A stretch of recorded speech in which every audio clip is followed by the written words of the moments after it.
Hello বন্ধুরা, আমি আবার চলে এসেছি একটা নতুন ভিডিও নিয়ে তোমাদের সামনে। তো আজকে সব সবজি দিয়ে একটা তরকারি, এক কথায় তোমরা বলতে পারো পাঁচমিশালির তরকারি।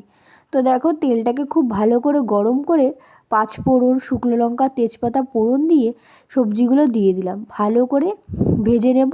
আর হালকা লবণও দিয়ে দিলাম, তাতে করে কি হবে, সবজিটা সেদ্ধ হওয়ার জন্য 50%, এর জন্য ঢেকেও দিলাম ভালো করে। এখন দেখো, মশলাও বানিয়ে নিয়েছি, আদা, কাঁচা লঙ্কা, টমেটো দিয়ে ভালো করে পেস্ট করে দিয়ে দিলাম এটার মধ্যে।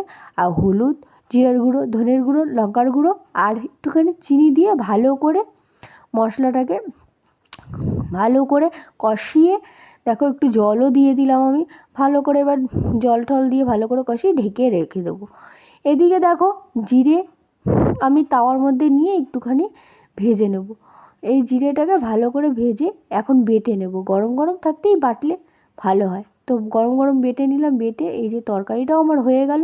তো জিরের গুঁড়োটা আমি দিয়ে দিলাম তরকারির ওপরে। এখন তরকারি নামানোর পালা। তো আমার তো এইভাবে তরকারি বানিয়ে খেতে খুব ভালো হয়, কার কার ভালো লাগে অবশ্যই কমেন্ট করে জানিও।